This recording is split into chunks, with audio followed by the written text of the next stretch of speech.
Few names in history carry as much weight as his. From a frustrated young man on the streets of Vienna to the absolute leader of Germany, Adolf Hitler's path reshaped the course of the 20th century. How did a man rejected by an art school become the center of one of the greatest conflicts the world has ever seen? In this video, you'll discover the complete history of Hitler, told chronologically without censorship or judgment. From his birth to his final days in a Berlin bunker, a detailed, factual, and revealing narrative. Get ready to dive deep into the story of one of the most controversial figures in human history. In the late 19th century, in a small town on the border between Austria and Germany, a child was born who would forever change world history. Adolf Hitler, still unknown, would grow up amid family conflicts, personal frustrations, and political instability. His youth was marked by rejection, poverty, and an obsessive admiration for German nationalism. No one could have imagined that this young man, rejected by an art school, would one day drag millions into war and genocide. This is the complete story of his life, from birth to death, an unfiltered portrait of one of the most defining names of the 20th century. Childhood and youth, the origins of a future dictator.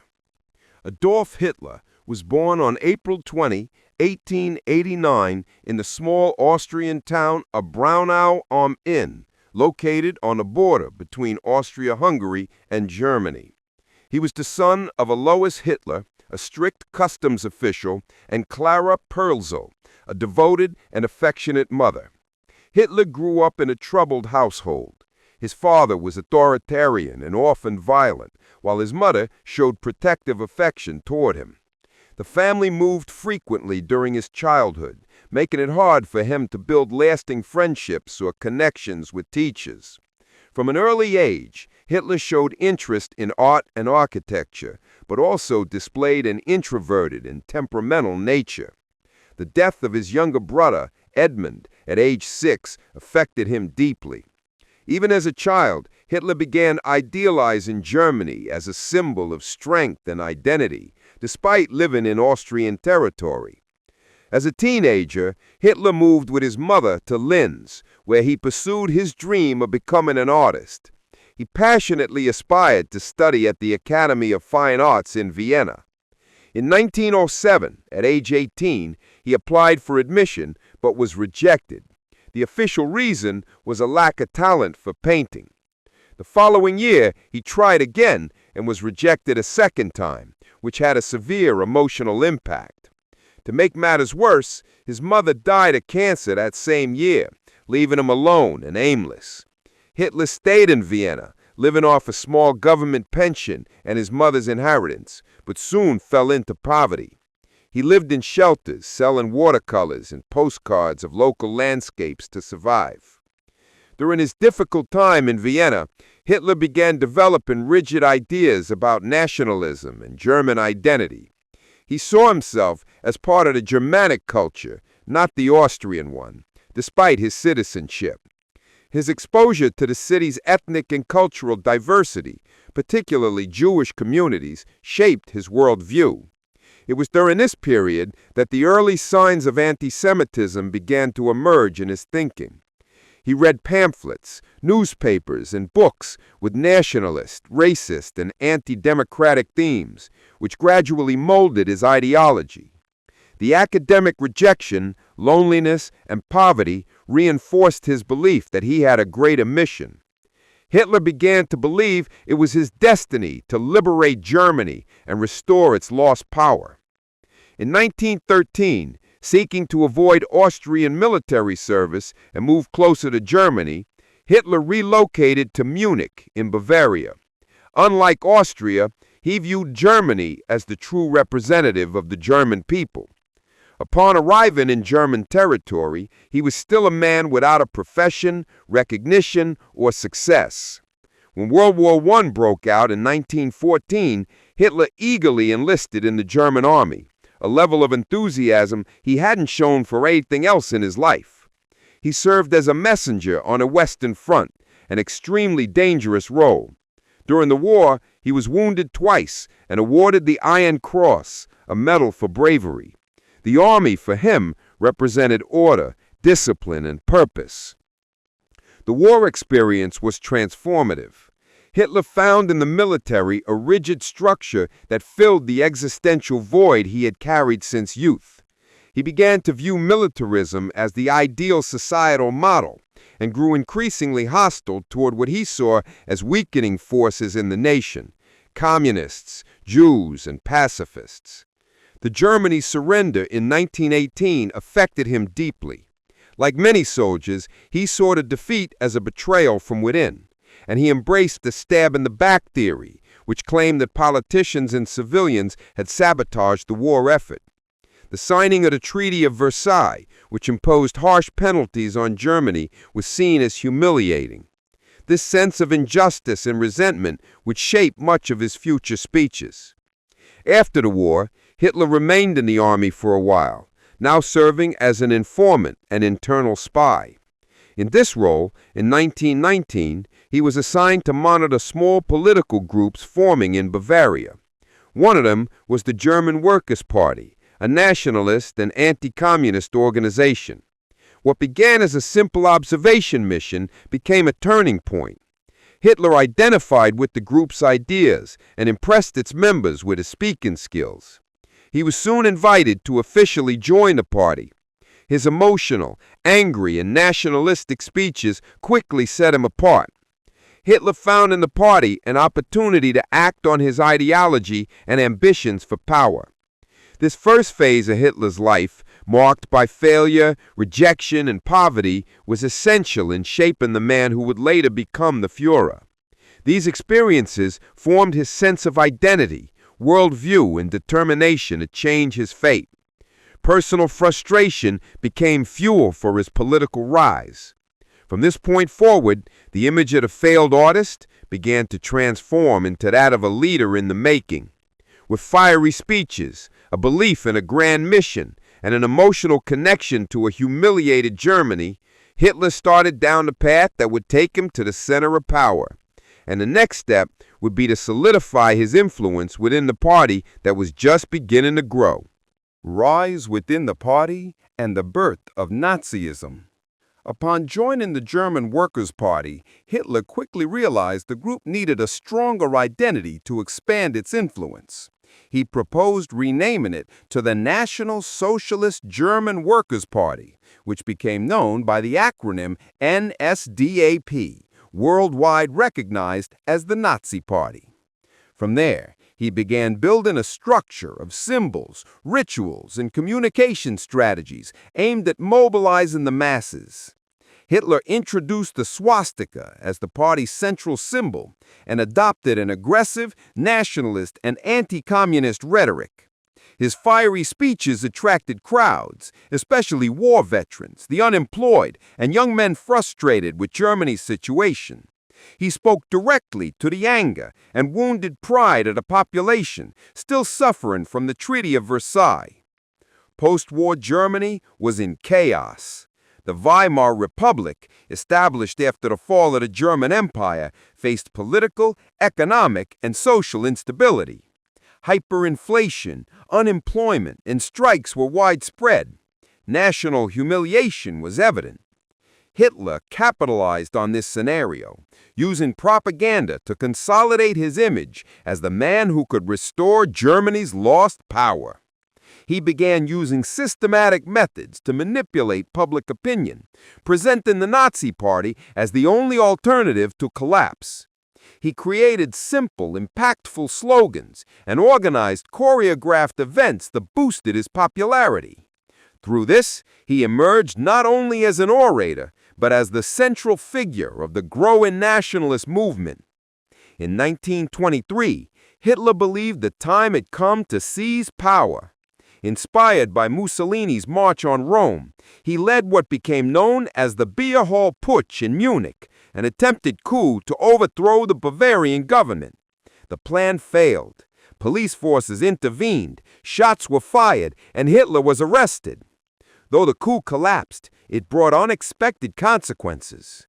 During his trial, Hitler used the courtroom as a platform for his speeches, gaining national attention. Sentenced to 5 years in prison, he only served about 9 months in Landsberg prison, where he wrote Mein Kampf, or My Struggle, mixing autobiography with the foundations of his ideology. The book laid out concepts like anti-Semitism, extreme nationalism, and the idea of a superior race. After his release, Hitler understood taking power would require a more strategic approach. Instead of armed revolutions, he began to pursue electoral paths. He reorganized the Nazi Party, strengthening its base across the country. He created paramilitary divisions like the SA or Sturmabteilung, responsible for guarding rallies and intimidating political opponents. Later, he also founded the SS, or Schutzstaffel, which would become one of the most feared institutions of the dictatorship. Hitler heavily invested in visual propaganda, using newspapers, posters, films, and public speeches to spread his ideology. Blending military discipline with theatrical aesthetics, he built a cult of personality. His ability to exploit collective suffering became increasingly evident. The global economic crisis in 1929 was a turning point. The New York Stock Exchange crash hit Germany hard, a country already struggling after World War I. Millions of Germans lost their jobs and savings. The Weimar government proved incapable of managing the crisis, opening the door for radical parties. The Nazi Party, still small at the time, began to grow rapidly. Hitler promised stability, national pride, and jobs, gaining support from various social sectors. At the same time, he intensified his discourse against Jews, communists, and foreigners, blaming them for Germany's decline. Nazi ideology was becoming increasingly popular, gaining parliamentary seats and mobilizing millions with promises of national redemption. In 1932, Hitler ran for president of Germany, challenging veteran Paul von Hindenburg. Though he lost in the second round, he received over 13 million votes, establishing himself as one of the most influential figures in the country. His party had become the largest in parliament. Political pressure and institutional instability led to his appointment as chancellor on January 30th, 1933. From that moment, Hitler began legally transforming the democracy into a totalitarian dictatorship. He used the system to dismantle the system itself. Within weeks, he capitalized on the Reichstag fire to pass emergency laws, suppress opposition, and control the press. Democratic Germany came to an end, and the Nazi regime began to fully consolidate. Hitler's rise to power was not sudden, but the result of an ideological buildup sustained by speeches, propaganda, and manipulation. His ability to capture the spirit of the times and offer simple answers to complex problems made him a charismatic and dangerous leader. By mastering communication and using the Nazi Party as a tool, Hitler turned his ambition into reality. The rejected artist had become the Führer of Germany. From this point on, the plans he had written in prison would begin to take shape, marking the beginning of a new and dark chapter in history. Consolidation of power and the beginning of the Third Reich. Shortly after becoming chancellor, Hitler moved quickly to centralize power. In February 1933, the Reichstag building was set on fire, and the incident was used as justification to issue the Reichstag Fire Decree, which suspended civil liberties and allowed the arrest of political opponents without trial. Although the true cause of the fire remains disputed, the event was used as propaganda against communists. The Nazi Party intensified persecution of political adversaries and established a climate of fear. In March of that same year, the Parliament passed the Enabling Act, granting Hitler legislative powers without needing the Reichstag. In practice, Germany had ceased to be a democracy. From 1933 onward, the regime began restructuring the state around Hitler, who now presented himself as the Führer, the supreme leader. All institutions were aligned with Nazi ideology, from the military to the media. Propaganda became state policy. Joseph Goebbels, the minister of propaganda, led campaigns that glorified Hitler and promoted a vision of a unified, powerful, and racially pure Germany. Rhetoric against Jews, Marxists, liberals, and any form of dissent became part of public life. Children were indoctrinated from an early age, and the arts were strictly controlled. The goal was to create a single culture based entirely on Nazi malus. In 1934, following President Hindenburg's death, Hitler merged the offices of Chancellor and President, officially becoming head of state and government. The army swore personal loyalty to him, not to the Constitution or the nation. The Nazi dictatorship was complete. To eliminate any internal resistance, Hitler ordered the Night of the Long Knives, a violent purge against SA leaders, including his former ally Ernst Röhm. The event marked the rise of the SS as an elite force directly subordinate to the Führer. Repression became increasingly systematic.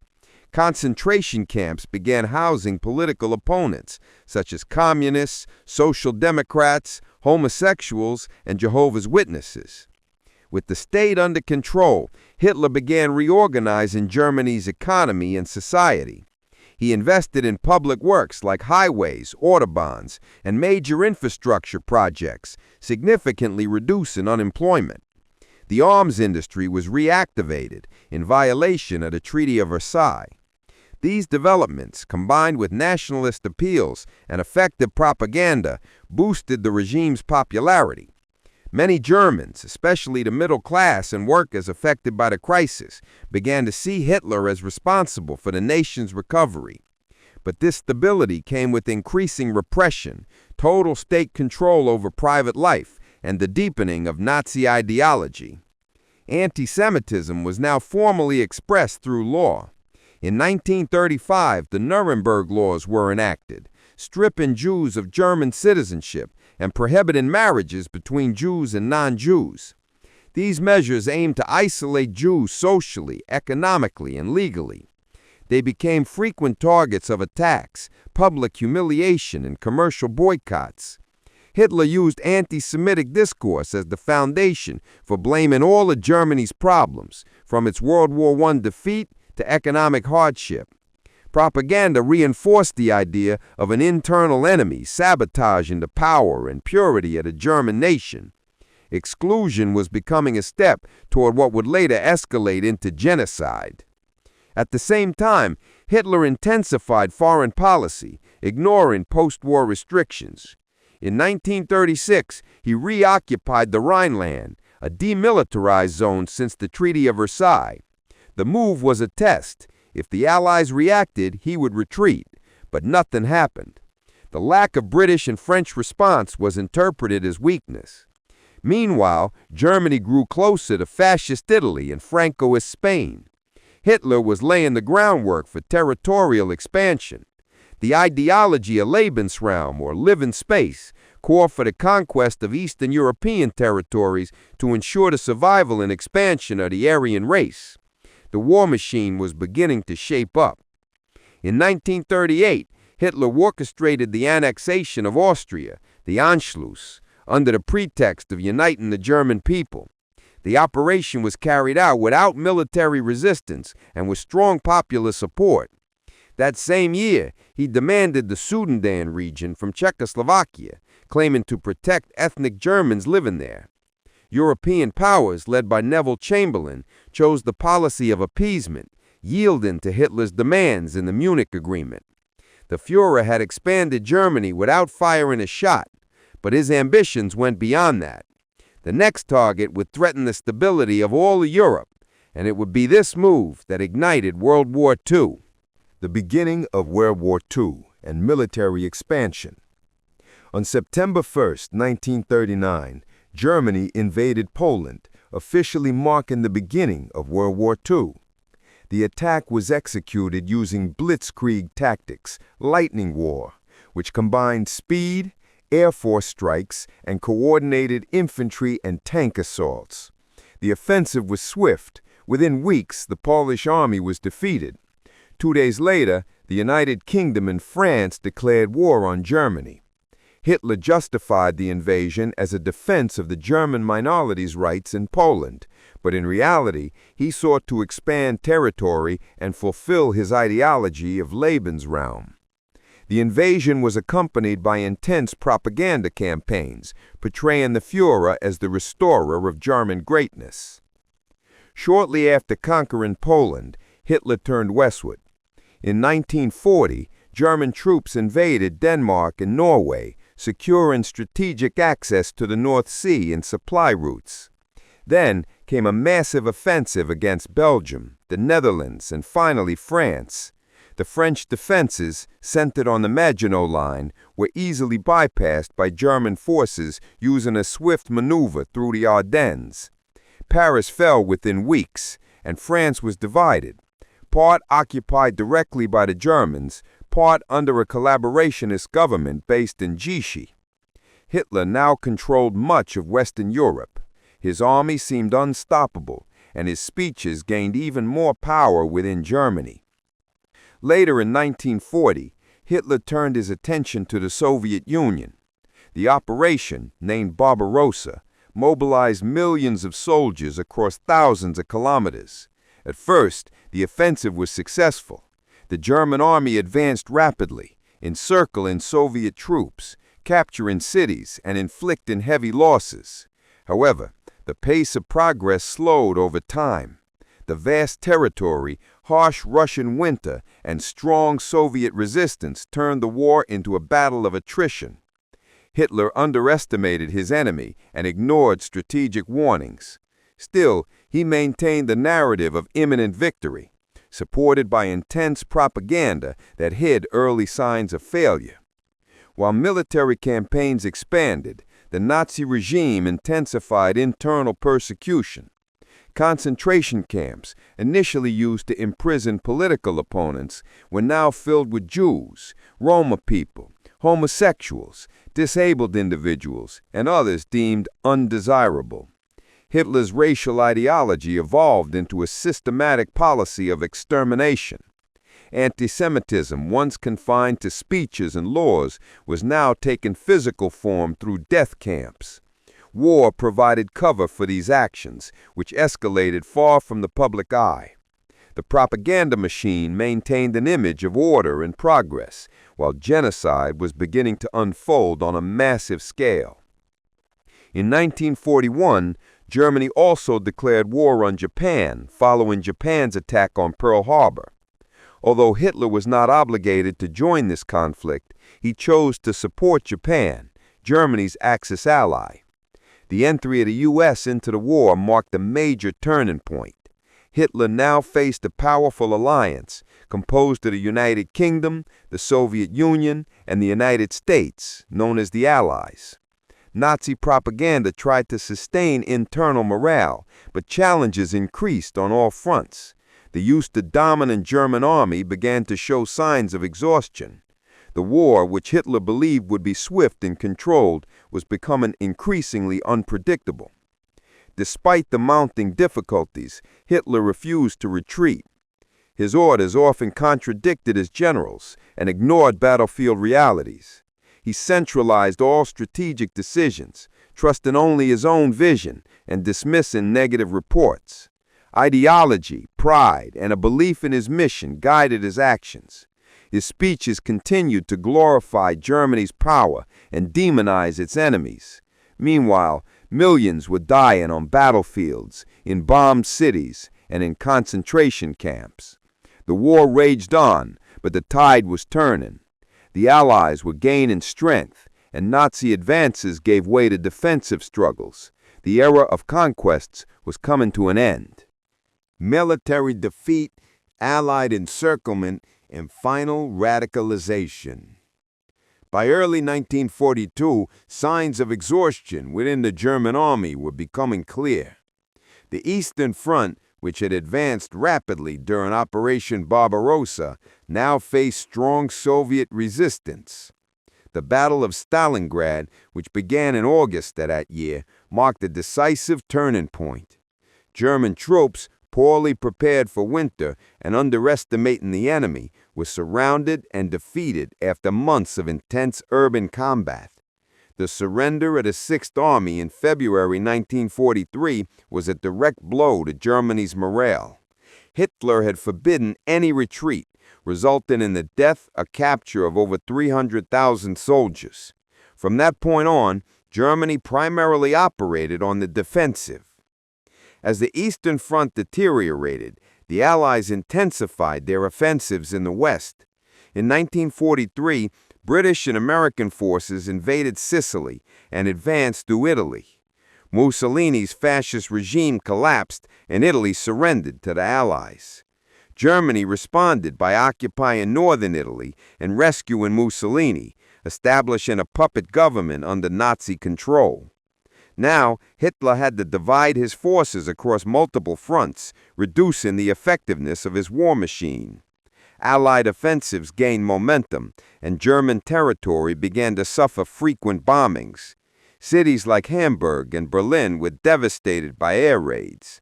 The once confident discourse of victory shifted to justifications and calls for total resistance. On June 6, 1944, the Western Allies landed in Normandy on D-Day. The operation involved tens of thousands of soldiers, ships, and aircraft.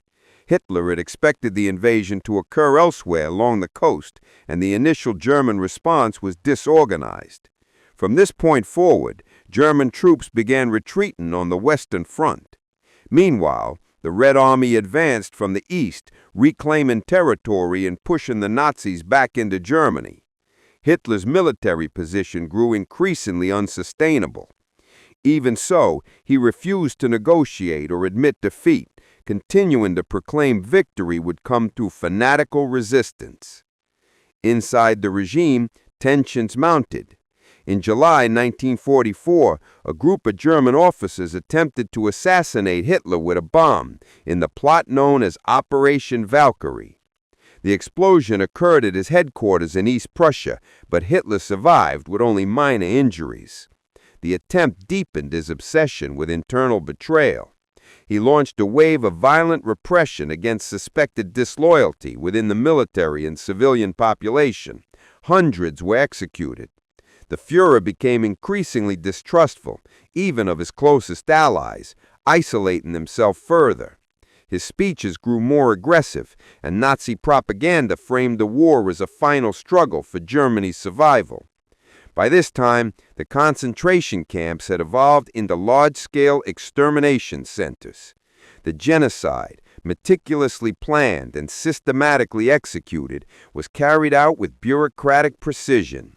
Millions of Jews were deported to camps such as Auschwitz, Treblinka, and Sobibor, where they were murdered in gas chambers. The so-called final solution was executed under the direct supervision of the Nazi High Command. Hitler rarely mentioned the Holocaust publicly, but he was regularly informed of the results. The anti-Semitic ideology that had fueled his speeches from the beginning now culminated in one of the greatest genocides in modern history. Even as the war neared its end, the trains continued transporting victims to their deaths. In 1945, the Allies crossed the Rhine and approached the heart of Germany. Soviet troops advanced from the east and surrounded Berlin. The city was heavily bombed and street fighting intensified.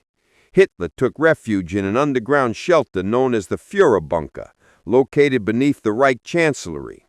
There, he spent his final days in a state of paranoia, issuing incoherent orders and distancing himself from the reality of the war. Many of his generals had already surrendered or abandoned hope.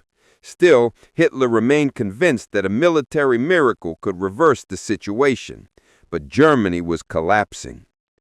As the encirclement closed in, Hitler prepared for the end. There were no reliable allies left, and no army strong enough to resist. His speeches lost their impact, and ideology could no longer sustain a starving and exhausted population.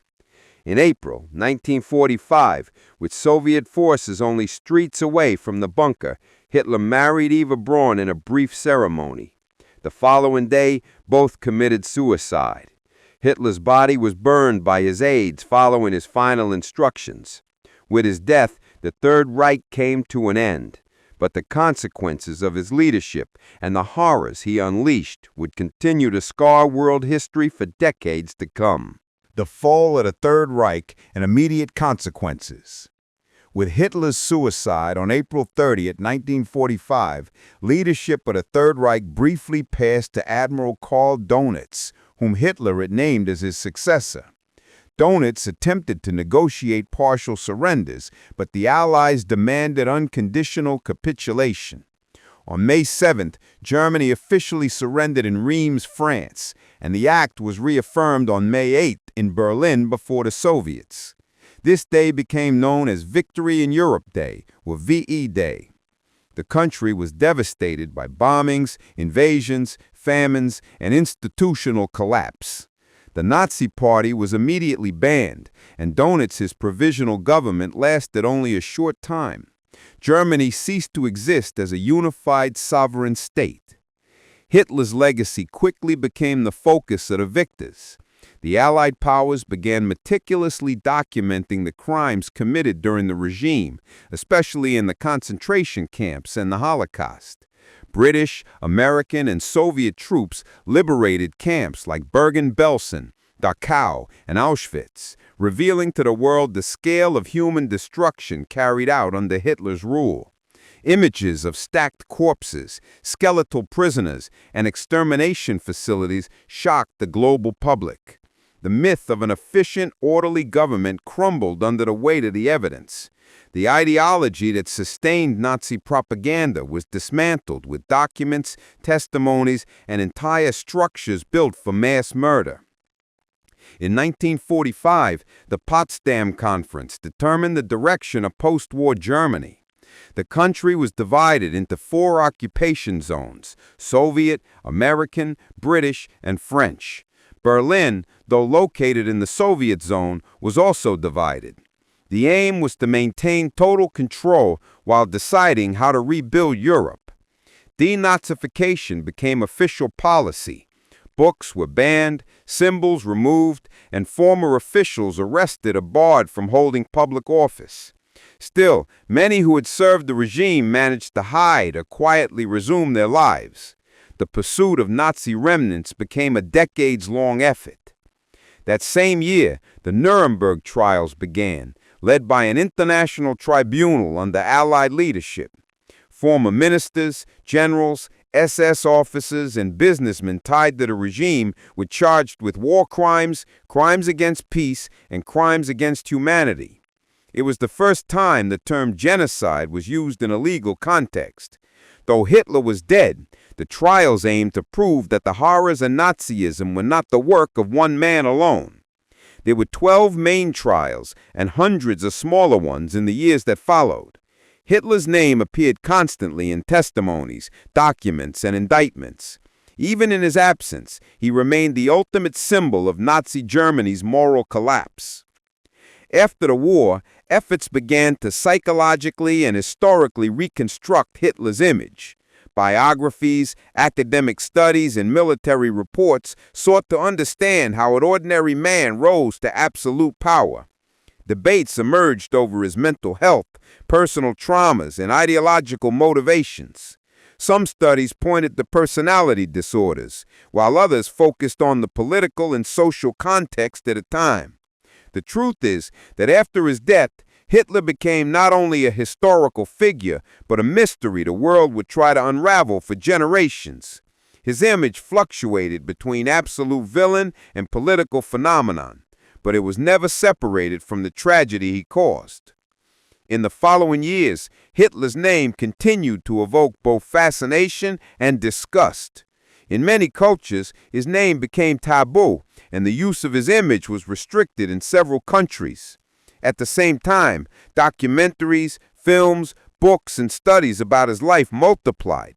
The curiosity to understand how a society allowed his rise grew with each decade. Germany in particular faced the challenge of dealing with its Nazi legacy. adopting memorial policies, museums, documentation centers, and Holocaust education programs. Even after death, Hitler continued to influence the global discussion on ideology, power, and collective responsibility. The shadow he cast would not fade easily. The search for explanations. The myth, the man, and the memory. After the fall of the Third Reich, the world began trying to understand how Adolf Hitler had achieved absolute power and led Germany into moral and military collapse. His trajectory, marked by rejection, resentment, and ambition, was dissected in books, reports, and psychological investigations. Many authors and scholars try to define his profile. To some, he was a narcissistic psychopath. To others, a product of a turbulent era in which radical ideologies found fertile ground. The absence of clear medical records and contradictory testimonies from his subordinates deepened the mystery. Hitler became not just the defeated leader, but a symbol to be analyzed. In the years that followed, the first major biographies emerged, many written by exiles, journalists, and Allied historians. Works like The Rise and Fall of the Third Reich by William Schreier helped solidify a broad overview, though based on incomplete documentation.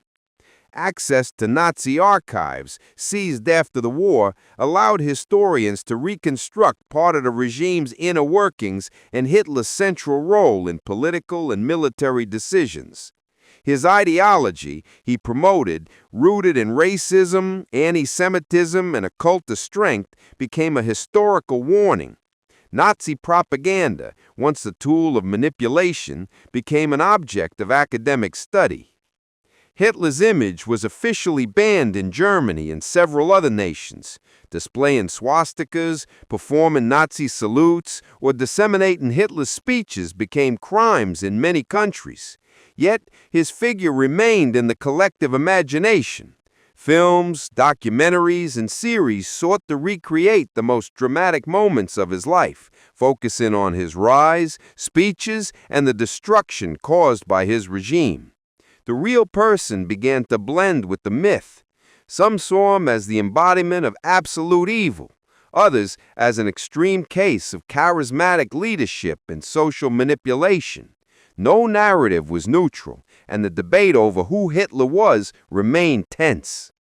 In psychiatry, experts began questioning his mental state. Retrospective diagnoses suggested possible disorders like paranoid personality disorder, delusions of grandeur, or even advanced syphilis. Reports of drug use, such as methamphetamines, reinforced the idea of psychological instability. Documents revealed that Hitler received daily injections and medications from his personal doctor, Theodor Morell. The Führer showed obsessions with hygiene, security, and control, along with tremors and abrupt mood swings. Still, many warned that reducing him to a madman was dangerous. It ignored the historical context and collective responsibility. From the 1960s onward, with renewed trials of fugitive war criminals and the rise of the human rights movement, Hitler's figure returned to public debate. His name appeared in protests, cartoons, speeches, and demonstrations as an extreme reference point for authoritarianism and oppression. The use of his image as a cautionary symbol became increasingly common. At the same time, denialist movements and extremist sympathizers emerged, trying to downplay Nazi crimes. This led to the enactment of stricter laws across Europe to prevent any glorification of Hitler or Nazi ideology. Hitler's memory was also a subject of educational responsibility. Schools and universities introduced lessons on World War II and the Holocaust, aiming to prevent historical repetition. Museums, memorials, and documentation centers were established in cities like Berlin, Jerusalem, and Washington. Hitler's life and speeches were presented based on facts, documents, and testimonies, with no room for revisionism. The principle of remember so it never happens again guided how his story was told. The leader who once mesmerized crowds was now a symbol of destruction. Even decades after his death, Hitler's name still carried immediate impact. He did not disappear from global culture. He appeared in research, films, comparisons, and debates, always as a reference to extremes. The quest to understand this trajectory became interdisciplinary, involving historians, psychologists, sociologists, and communication scholars. The Führer who commanded armies, mobilized millions, and provoked the global war remained a central figure in contemporary history. The question, how did Hitler rise to power, continued to echo, not as curiosity, but as a warning for democracies around the world. The construction of the myth and his presence in global culture. As the decades passed, Adolf Hitler became more than just a historical figure.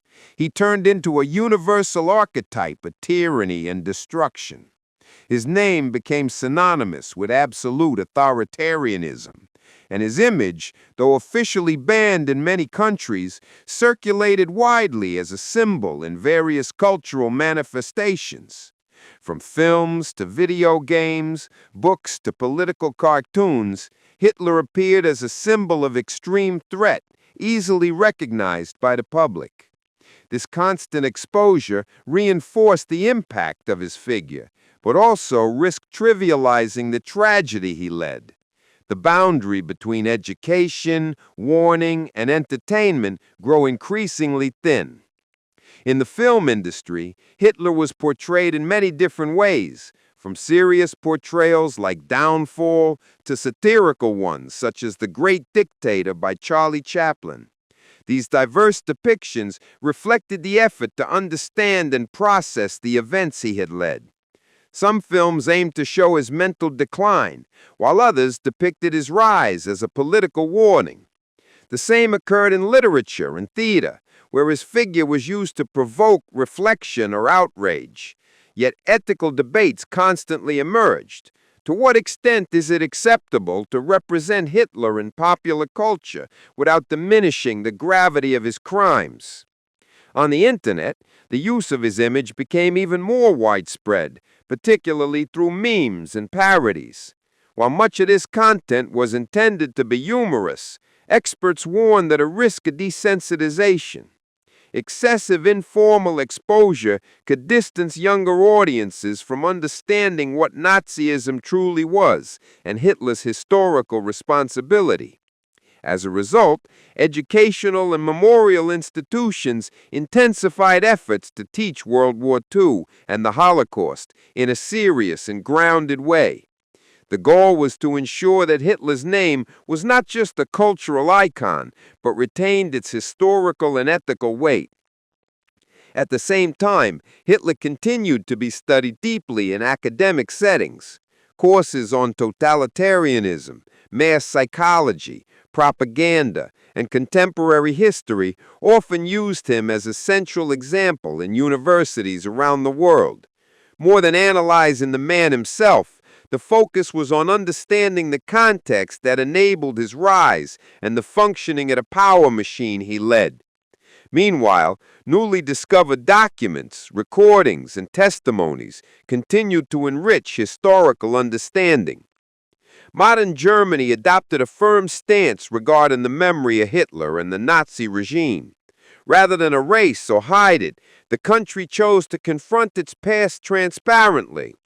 Locations like the bunker in Berlin, where Hitler spent his final days, weren't rebuilt as monuments, but transformed into sites of historical reflection. Museums and exhibitions on National Socialism are publicly funded and visited by millions each year. German education addresses the topic with seriousness, reinforcing the commitment that the ideology Hitler promoted must never be normalized or forgotten. Other countries adopted similar policies. In Israel, Hitler's name is directly tied to the Holocaust memory and national identity. In the United States, institutions like the United States Holocaust Museum in Washington maintain detailed archives of his actions and consequences. In Poland, former extermination camp sites have been turned into memorials for remembrance and reflection. Hitler's presence in global public discourse exists not merely due to notoriety, but because of the ongoing need to remember what he represented. His story remains alive, in scars, in archives, and in names never forgotten. Despite institutional and educational efforts, Hitler's image continued to surface in contexts of provocation and radicalism. Neo-Nazi, extremist, and conspiracy groups in various parts of the world attempted to revive or reinterpret his legacy. Though marginal, these groups used the internet to spread hate speech, glorify banned symbols, and question historical facts. Authorities responded with surveillance and legal action, but the mere reemergence of these ideologies reinforced the importance of preserving history. Hitler, dead for decades, still stirred passions, debates, and vigilance as a political ghost that refused to disappear. Hitler as a case study: leadership, manipulation, and psychological legacy. The figure of Adolf Hitler has become one of the most frequently analyzed case studies in authoritarian leadership. Historians, political scientists, and psychologists have examined how he managed to mobilize an entire nation around an ideology rooted in exclusion, violence, and personality cult. His rise is often linked to moments of crisis, economic, social, and political, that created fertile ground for radical promises. Hitler skillfully exploited fear and collective frustration through a rare command of rhetoric. His speeches, filled with repetition, emotional appeals, and the construction of enemies, became detailed objects of study in communication and persuasion courses. Nazi propaganda was another central element in the consolidation of his image. Led by Joseph Goebbels, it transformed Hitler into an almost mystical figure, tireless, visionary, infallible. The manipulation of images, sound, and symbols created an environment in which the leader was seen as the sole source of national salvation. The swastika, uniforms, choreographed parades, and propaganda films were all designed to produce psychological impact. The repetition of slogans and the constant presence of the Führer in all areas of public life helped solidify a personality cult rarely seen in other eras. Hitler was omnipresent in newspapers, schools, films, and homes. This symbolic control was accompanied by a strategy of direct communication with the masses. Hitler knew how to speak to the common people. His speeches avoided academic or overly technical language and sought emotional connection with the listener. He positioned himself as someone who understood the people's problems and offered simple answers to complex issues. His ability to build a cohesive narrative in which he was the national hero was essential to his legitimacy. The manipulation of speech, combined with fear of repression, led even opponents to hesitate to speak out. Hitler's power came not only from military force, but also from the symbolic power he crafted for himself. Social psychologists have used the case of Hitler to understand how authoritarian leaders form and consolidate popular support. The concept of blind obedience to authority, studied in experiments like those of Stanley Milgram, gained greater relevance after World War II. Research has shown how collective insecurity can lead entire populations to accept totalitarian regimes. Hitler is viewed as the ultimate example of how manipulation of fear, hope, and national identity can shape mass behavior. The figure of the messianic leader, offering absolute solutions, became a warning sign for vulnerable democracies.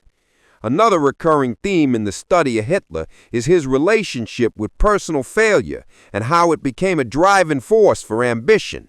Rejection in his youth, a precarious life in Vienna, and frustration with the elites helped shape a resentful individual who channeled his anger into the construction of external enemies.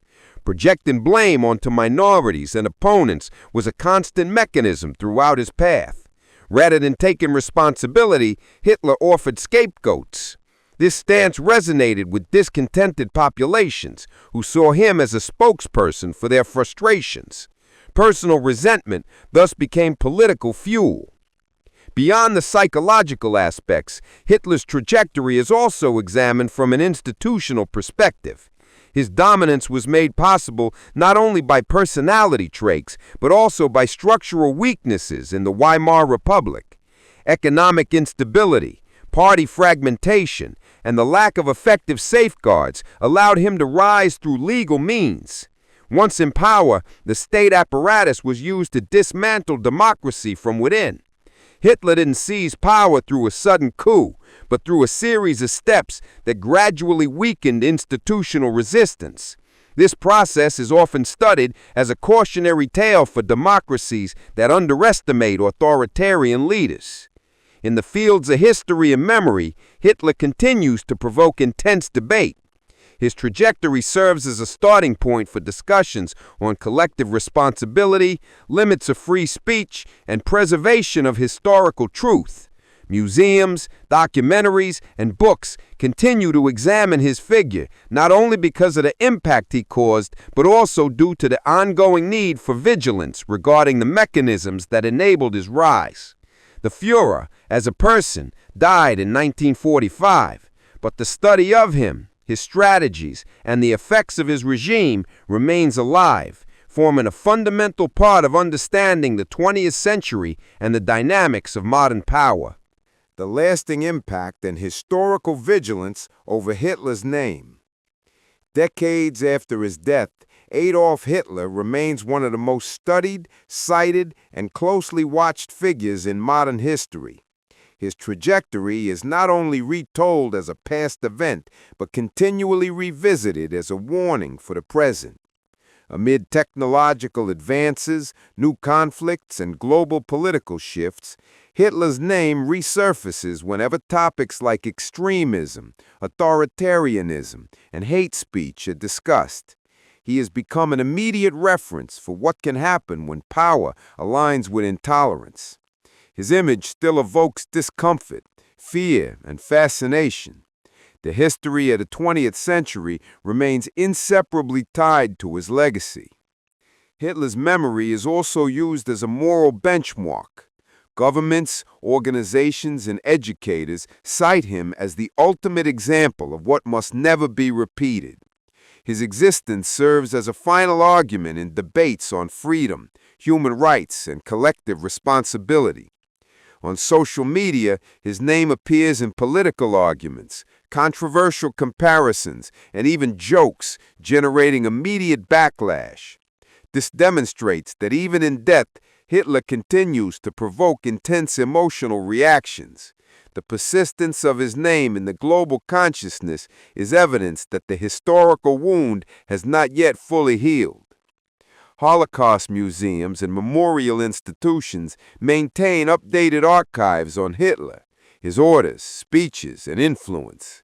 New documents continue to be digitized, cataloged, and made available to researchers and students worldwide. The desire to understand precisely how he thought and acted remains strong. The effort to record his history accurately has become an intergenerational mission. It's not just about remembering what he did, but studying why and how it was possible.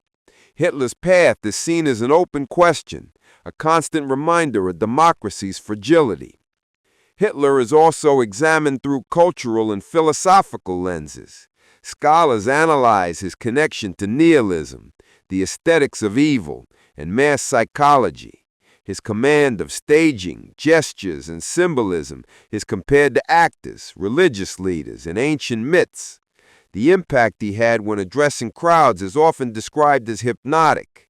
Experts assess how he built narratives that bypassed logic, appealing to the collective unconscious and primal emotions. This mastery of nonverbal communication was one of his most effective tools. Hitler was more than just a politician. He was a symbolic architect of his own image. Modern schools still teach about Nazism as an essential part of critical education. New generations learn about Hitler not only through books, but also through videos, exhibits, memorial visits, and digital access to historical archives. Teaching World War II continues to evolve with new formats and technologies, but always reinforces Hitler's central role in the global tragedy. The goal is not to demonize one isolated figure, but to understand the system that enabled his rise and the mistakes that must never be repeated. Hitler has moved beyond just being a figure of the past. He is now a fixed element in global civic education. At the same time, there is constant vigilance over the use of his image. Extremist groups attempting to revive Nazi symbols are monitored by governments, NGOs, and digital platforms. Hitler is remembered as the ultimate symbol of what civilization must reject. His name, speeches, and iconography are seen as warning signs. Any attempt to downplay his legacy is immediately challenged by memory preservation institutions. The fact that his image still sparks debate and mobilization reflects the depth of the historical trauma. The world is not forgotten and insists on remembering. Thus, Hitler's story does not end with his death in the Berlin bunker. It lives on in every history class, in every museum, in every law created to prevent the past from repeating itself. His trajectory is revisited not for glorification, but for understanding and vigilance. He was a man who left a devastating mark on the world, and whose impact transcends his biography. Hitler is remembered not just for what he did, but for what he represents. His name has become a symbolic boundary, a line between civilization and barbarism, between memory and forgetting. And as long as history is taught, his name will continue to be spoken as an eternal warning. Adolf Hitler's trajectory was not just the rise and fall of a dictator. It reflected an era shaped by crises, radicalization, and mistakes that cost millions of lives. His figure remains a symbol of how far humanity can go when power, ideology, and intolerance converge. Studying his history is not about glorifying him, but understanding how he became possible and how to prevent it from happening again.